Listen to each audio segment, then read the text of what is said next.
e sejam muito bem-vindos. O meu nome é Marcelo Durães, mas aqui no Brasil eu sou conhecido como Portuga.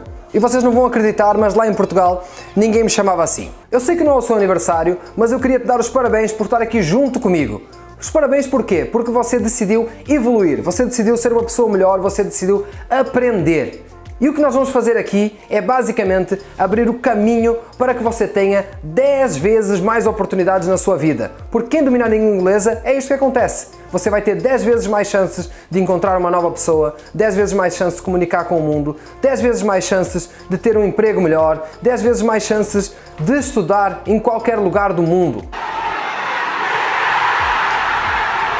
Estas aulas têm um objetivo muito simples. Basicamente, é te mostrar o caminho para um mundo melhor, para um mundo com muito mais oportunidades. Você sabia que 90% de toda a informação que nós conseguimos encontrar na internet está em inglês? 90% são muito mais oportunidades do que você tem hoje em dia. Sabe aquele emprego que você sempre sonhou e que lá diz que você precisa ter um inglês fluente? Isso é mais um sonho que você pode alcançar quando você domina a língua inglesa.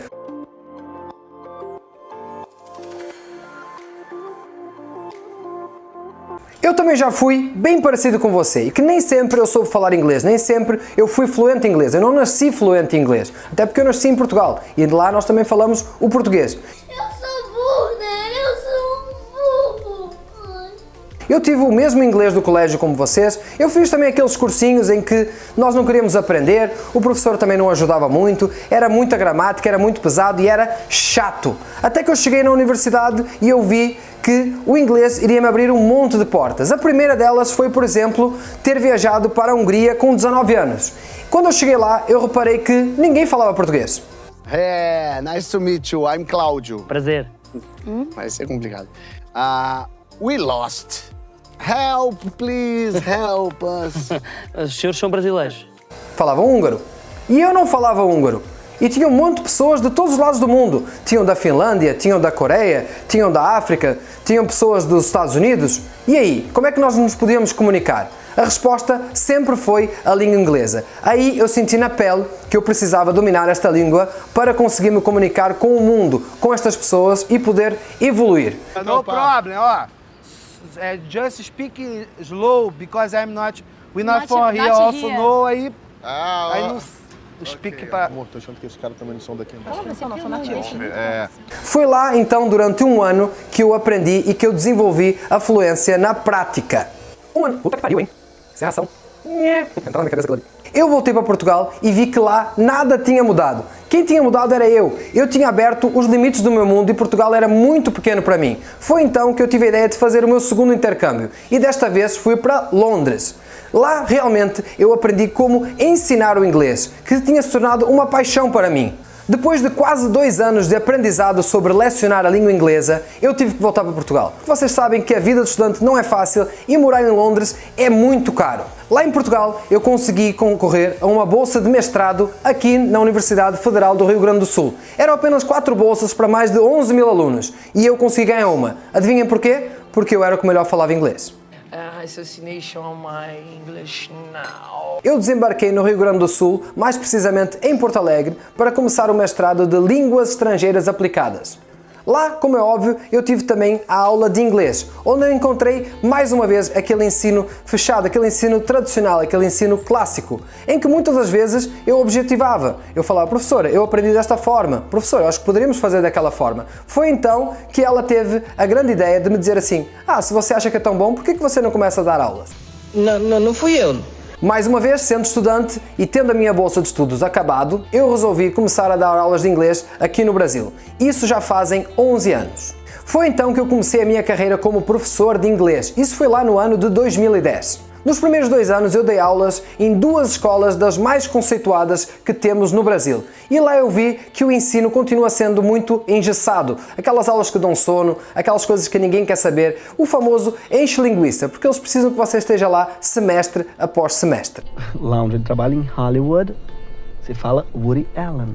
Eu achava as aulas tão chatas que nem eu mesmo aguentei. Então eu resolvi começar a dar aulas particulares, aulas personalizadas, para empresas. E mais uma vez foi o inglês que me abriu portas. Porquê? Foi através do inglês que eu consegui até entrar na rádio. Eu dava aulas de inglês particulares e os meus alunos eram ouvintes assíduos do Pretinho Básico. E lá eles me disseram que o Pretinho Básico estava à procura de um novo integrante. E como eles gostavam muito da minha desenvoltura dando aula, que as minhas aulas eram muito divertidas, eles resolveram enviar um vídeo meu lá para o Pretinho Básico. E dos 1.200 concorrentes, eu fui o selecionado. Um testemunho aqui, porque o nosso filho Theo teve aula com o Portuga e, cara, é uma didática especialíssima a maneira como o Portuga dá aula de inglês, então vale muito a pena. Chegando então na maior rede de rádios do sul do Brasil, eu resolvi juntar todas as minhas paixões. Eu sempre gostei muito de inglês e sempre gostei muito de comédia, e daí que eu tive a ideia de criar o quadro Inglês com o Português, podendo ajudar pessoas, mas ao mesmo tempo não sendo aquela coisa chata que fizesse a pessoa mudar de estação e quebrar a audiência. Depois que eu comecei com estas dicas de inglês na rádio, como vocês podem imaginar, a minha demanda de alunos cresceu de uma forma tão grande que eu não tenho mais como ajudar todo mundo que me procura. Pensando nisso, eu criei estas aulas. Quando você aprende inglês, você tem contato com todo mundo, você desbloqueia todo um mundo que você nem sabia que existia. Quando eu dou aulas de inglês para os meus alunos e eu vejo que eles conseguem novos empregos, que eles conhecem novas pessoas, que eles fazem viagens, eles se comunicam, eles se sentem seguros, eles são pessoas mais felizes porque eles têm acesso a mais informação. Você deixa de ter a famosa gringofobia, que é conversar com pessoas de todo o mundo, pois o inglês é o que nos une. Inglês é a língua mundial, a língua mais falada. Então você vai ter acesso a tudo. Você vai, por exemplo, conseguir escutar aquela música que você tanto gosta e realmente entender, saber que se você está cantando uma coisa que realmente é o que combina com você. Será que aquela música é feliz? Se aquela música é triste?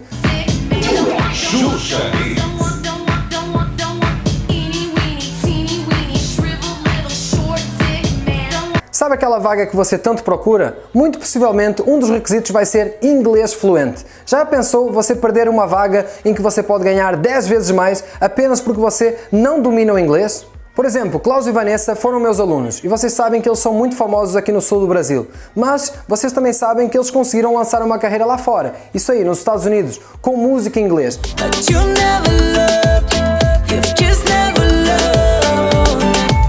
You wanna say I never loved you. It wasn't similar how many times I told you.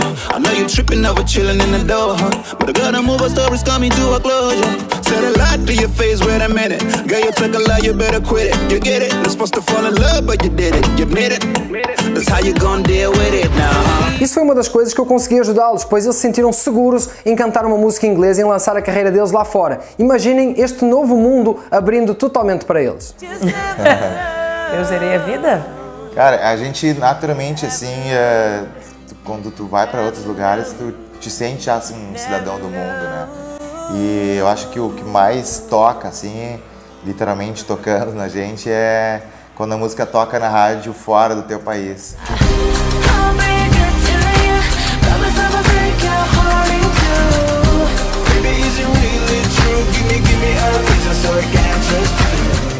Sabe? Uma conquista, um sonho realizado, né? Que deu certo. Isso é. Já tive alunos também que conseguiram vagas de mestrado, vagas de doutorado, até no Canadá, porque eles tinham um bom nível de inglês. Tive alunos também nos mais altos cargos de empresas multinacionais, até presidentes. Outro dos meus cases de sucesso é o Luciano Potter, que vocês todos conhecem, que sempre teve dificuldades em aprender inglês e ele é um jornalista e ele tem sede por conhecimento, ele tenta viajar o mundo todo, mas nunca tinha aprendido inglês de fato. Ele conseguiu chegar lá e conseguiu arrasar e hoje em dia ele consegue ser muito mais confiante. Um professor, ele tem que captar a atenção dos alunos, né? Um professor tem que estar querendo passar o que ele tem que passar para os alunos. E um professor tem que ser divertido. O Portuga alia tudo isso, porque é uma coisa estranha. Eu conheci o Portuga como um humorista, eu conheci ele em cima do palco. E a gente descobriu que o Portuga sabia ensinar. Mas e aí, por que tanta gente tenta aprender inglês e não consegue aprender de fato? É porque a língua inglesa é uma língua difícil? Eu vou dizer que não. A língua portuguesa é muito mais difícil de aprender. Tanto que o inglês ele é falado por pessoas de todo o mundo. Então, todo mundo consegue aprender a falar inglês e você também vai conseguir aprender porque eu vou te ensinar da mesma forma que eu aprendi, de uma forma direta, uma forma prática. Você não precisa saber dar aula em inglês. Então você não precisa saber de várias regras, você só precisa saber falar. Foi assim que você aprendeu português e é assim que você vai aprender inglês, de uma forma natural, de uma forma direta, de uma forma prática. Estes cursinhos tradicionais, eles acabam por não ser efetivos porque eles querem simplesmente te manter dentro de uma sala de aula. Então você pode passar do nível básico para o intermediário e para o avançado, mesmo sem ter segurança no seu inglês, ou seja, mesmo sem aprender de fato. Outro dos grandes mitos que envolvem a língua inglesa é que só se aprende inglês morando lá fora.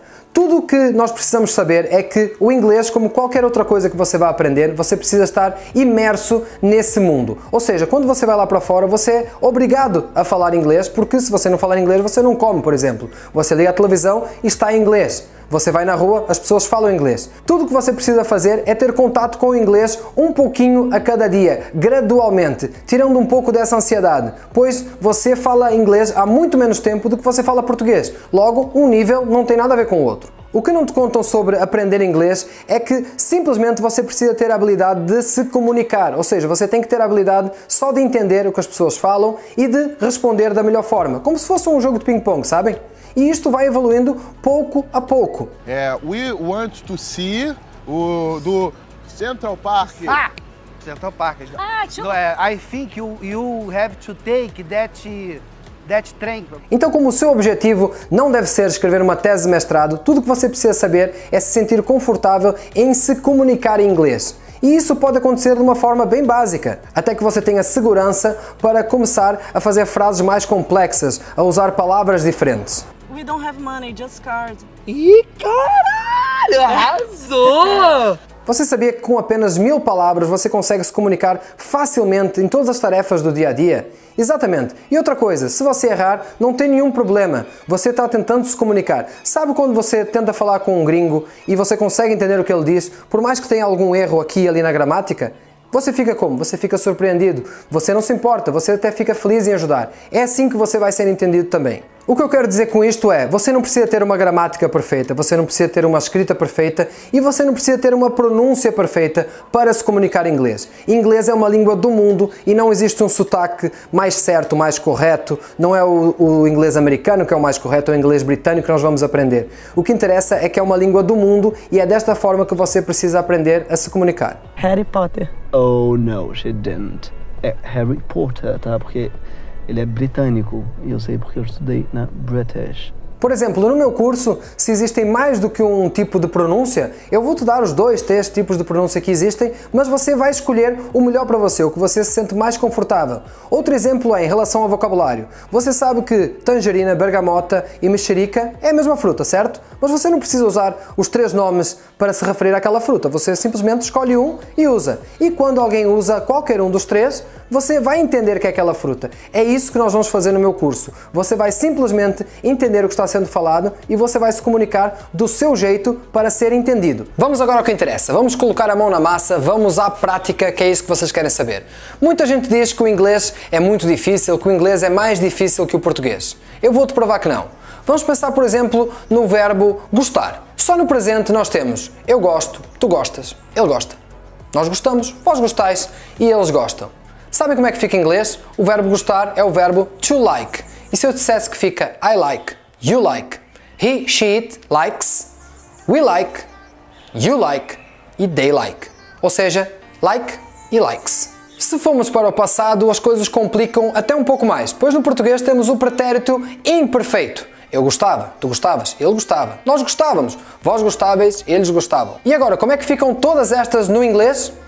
Like it. Exatamente. O like com um D. I like it, you like it, he, she, it like it, we like it, you like it, they like it. Difícil, não é? Temos ainda o pretérito perfeito. Eu gostei, tu gostaste, ele gostou, nós gostamos, vós gostasteis e eles gostaram. Em inglês, like it. Temos ainda o pretérito mais que perfeito, que de tão perfeito eu nem lembrava mais. Então temos aqui eu gostara, tu gostaras, você gostara, nós gostáramos. Vós gostareis, usamos muito isto, e eles gostaram. Em inglês, sabem como é que fica? Like it. Ou seja, acho que deu para entender que o inglês é uma língua muito mais simples do que o português, ou seja, muito mais simples de aprender também. Em português, qualquer verbo vai ter centenas de variações, enquanto no inglês, por exemplo, no verbo gostar, que nós acabamos de ver, nós temos apenas like, nós temos likes e se for no passado nós temos liked, que nós vamos ver daqui a pouco. E se eu dissesse que você consegue criar qualquer tipo de frase usando uma mesma fórmula? Vamos dizer uma mesma estratégia. Vamos aproveitar que o Brasil é o país do futebol. Então tudo o que você tem que fazer é saber como colocar o goleiro, o defesa, o meio-campo e o ataque. A partir daí você só faz troca por troca. Ou seja, você vai ter que trocar o meio-campo pelo meio-campo. Você não pode colocar o meio-campo lá no goleiro, senão vai dar ruim, certo? Control the match by keep playing the left, the right. In the middle, have one best opportunity for score. Iraq mark in the middle from behind. E after that... Vamos a um exemplo prático. Numa frase de presente simples em inglês, tudo o que nós precisamos fazer é colocar um sujeito, um verbo e um complemento. Vamos começar pelo sujeito. Quem é? É o ser humaninho, exatamente. Eu, por exemplo. Eu é o sujeito da frase. Marcelo também. O meu professor é o sujeito da frase. Eu posso usar qualquer um destes como sujeito. Segunda parte, temos o verbo. Você pode dizer qualquer verbo que você queira. Vamos dar o exemplo do verbo like. E depois nós temos um complemento. Como complemento, eu estou com fome, vamos pensar em pizza. Como é que ficaria? I like pizza. Agora você quer trocar o sujeito. You like pizza. Na terceira pessoa, que seria ele ou ela, he, she, it em inglês, aí nós só temos que adicionar um S. Então ficaria he likes pizza. We like pizza. They like pizza. Simples, não é? Vamos então fazer aquela troca que eu vos falei. Vamos usar outro verbo, por exemplo, o verbo dirigir. Dirigir um carro, certo? Então dirigir vocês sabem que é drive. E carro, car. Então vamos lá, como é que ficaria? I drive a car. You drive a car. E lembra do que eu tinha falado, que a terceira pessoa muda. Vocês vão colocar um S. Então vai ficar she drives a car. Como she, eu poderia colocar o nome de Angela drives a car. My sister drives a car. Aí, we drive a car e they drive a car. Ou seja, tudo o que nós entendemos até agora é que apenas temos uma variação na terceira pessoa. Apenas quando estamos falando na terceira pessoa do singular, ou seja, sendo ele ou ela, nós vamos acrescentar um S no presente simples. E se é simples, é porque não é para complicar. Mas essa é muito fácil, faz outra mais difícil. Tudo isto que nós fizemos são frases afirmativas, correto? Vamos agora ver então como ficariam frases na negativa. Usando a mesma frase, eu gosto de pizza. É claro. Também tô cagado de fome. No português apenas adicionamos um não. Eu não gosto de pizza. Em inglês nós vamos ter um verbo auxiliar para fazer isto. Você precisa de um verbo auxiliar para conseguir transformar uma frase afirmativa numa negativa. Se o nome dele é auxiliar é porque ele está ali para te dar um auxílio, exatamente, para te ajudar. Então vamos deixar ele te ajudar. Este verbo é o verbo do. Sendo assim, nós vamos colocar o not juntamente com o verbo do, que fica don't. Então a frase ficaria I don't like pizza. You don't like pizza.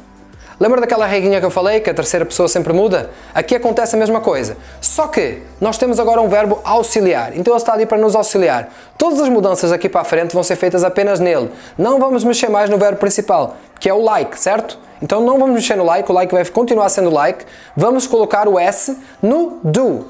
O do com o S, com a terceira pessoa, fica does. Mas nós queremos colocar a negativa, então fica doesn't. Então ficaria she doesn't like pizza. We don't like pizza. They don't like pizza. Fácil, não é? Está certo. Vamos então fazer a negativa do segundo exemplo e eu quero que vocês venham comigo nesta. Tinha sido I drive a car. A negativa fica I don't drive a car. Vocês viram que é exatamente a mesma coisa que nós fizemos no primeiro exemplo? You don't drive a car. He, e agora o S vai no auxiliar, exatamente. He doesn't drive a car. We don't drive a car. They don't drive a car. Fácil? Bom, eu sabia isso, era com maçãs. Vamos então, já vimos a afirmativa, já vimos a negativa.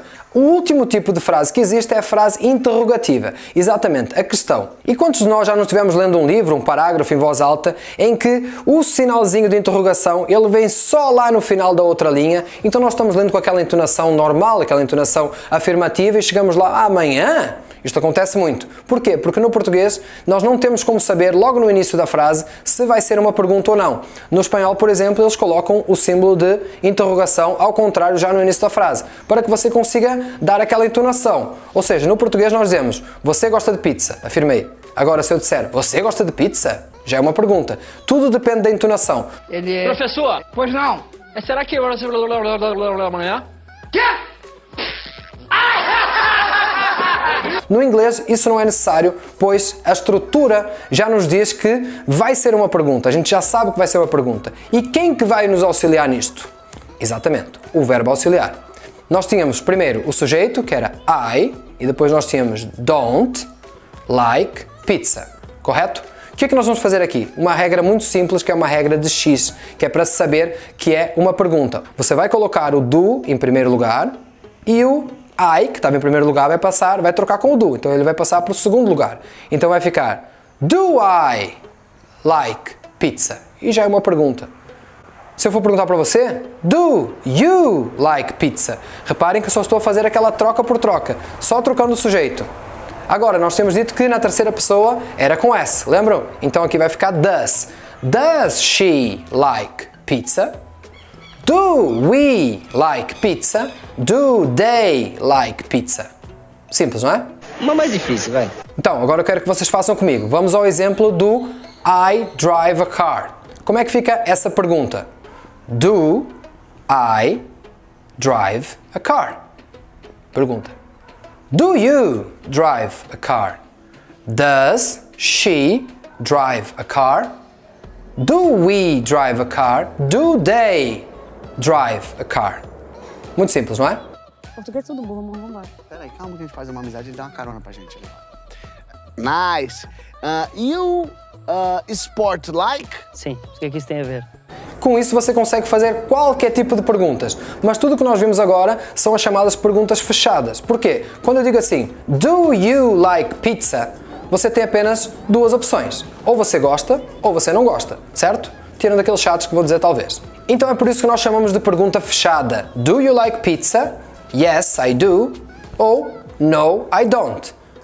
Concordei e neguei. E se eu vos dissesse que, sabendo esta estrutura, vocês conseguem também fazer as chamadas perguntas abertas, aquelas que nós temos dezenas, centenas, até milhares de respostas possíveis. Para fazer essas perguntas abertas, tudo o que nós precisamos saber são as chamadas palavras WH. Em português são chamadas dos 5 Qs. Isto acontece muito, por exemplo, numa notícia de um jornal, por exemplo. O que é que acontece no primeiro parágrafo? Vão lá te dizer o que é que aconteceu, por exemplo, qual foi o crime, onde foi o crime, porquê foi o crime, quem fez o crime, certo? É mais ou menos isto que nós vamos também ter em inglês. São as chamadas palavras WH. Vamos ver uma de cada vez. A mais famosa de todas, com certeza, what. What pode significar o quê e qual. What? Temos então a palavra when. When quer dizer quando. Quando aconteceu alguma coisa. Ou seja, sempre que esta palavra estiver presente, nós vamos responder algo em relação a tempo. Ou seja, na segunda, no sábado, mês passado. Mas tu não lembra? Nunca nem vi. Que dia foi isso? E a mulher que tá aí? Que dia foi isso? Que dia foi isso? A próxima é who. Who significa quem. Então vamos responder pessoas. Quem fez isso? Meu pai, meu irmão, meus alunos. Who are you? Temos também why. Why significa porquê. Então, o que é que você vai responder? Qual o motivo? Qual a razão? Why are you running? Why are you running? Atenção que why se usa na pergunta e na resposta nós vamos usar because. Ou seja, why pergunta porquê e because seria um porque algo aconteceu. E temos também where. Where significa onde. Aqui você vai responder local. Onde? Na minha casa, em Portugal, no Brasil, na praia. Where? Onde? Torre de Belém. Left, right, where? Go. E por último, não é um WH, mas começa apenas com um H, temos o how. O how vai te dizer como que algo aconteceu. Então você vai dar a razão, o jeito de que algo aconteceu. Sempre que aparecer o how. Hi Lorena. Hi, how are you? Ok, how was the week? It was good. Então, sabe? Depois nós vamos ver no curso que o how tem várias funcionalidades também, juntamente com o what, em que você consegue ainda mais expandir os seus horizontes em relação a perguntas. Muito bem, vamos então usá-las agora na prática em relação àquelas perguntas abertas que eu tinha falado para vocês. Lembra que a pergunta era Do you like pizza? Tipo, você gosta de pizza? Em que nós apenas tínhamos duas respostas, ou era sim ou não, yes or no. Olhem só, como que por magia, onde é que nós colocamos estes WH quando eles existem? No início da frase. Então, se eu colocar Why do you like pizza? Que é exatamente a estrutura que nós já tínhamos, só adicionei why, já fica porquê você gosta de pizza? Então aí já temos muitos motivos. Porque eu quero ficar gordo, porque eu quero ser feliz, porque eu tenho uma pizzaria. Entenderam como é fácil? Vamos então fazer aquela troca por troca. Em vez do why, vamos colocar um where. Where é onde, né? Então, where do you like pizza? Onde você gosta de pizza? Na pizzaria? Em casa? No rodízio? Podemos também trocar por outra. When? When do you like pizza? When, lembram? Era tempo. Quando que você gosta de pizza? Nos finais de semana? Você gosta de pizza de noite? Nos sábados? E aí, viram como é fácil? Com este conhecimento vocês conseguem fazer basicamente qualquer tipo de pergunta, qualquer tipo de frase afirmativa e de frase negativa. Ficaram com alguma dúvida? Entenderam? Me contem lá no Instagram. Eu acabei de fazer um post lá e eu quero ouvir a opinião de vocês. Então, agora você já tem todas as ferramentas para criar basicamente qualquer tipo de frase e isso já é bastante coisa para assimilar na aula de hoje. Mas já te deixo um pequeno preview, que na próxima aula eu vou-te explicar exatamente aquele famigerado, aquele medonho, o que todo mundo tem medo, que acha que sabe, mas não sabe muito bem. Aquele que você ficou 3 anos tentando aprender no ensino médio, mas nunca conseguiu. O verbo to be, exatamente. Eu vou-te explicar o verbo to be em apenas 5 minutos. E é isso aí, dizem que tudo que é bom passa rápido e esta aula foi mais um desses exemplos. O inglês não é um bicho de 7 cabeças, não precisa ser complicado, não precisa ser doloroso, não precisa ser chato. Pode ser uma coisa simples, direta, eficaz e colocada na prática. E é por isso que eu te espero na próxima aula, que vai ser nesta quarta-feira. Até mais!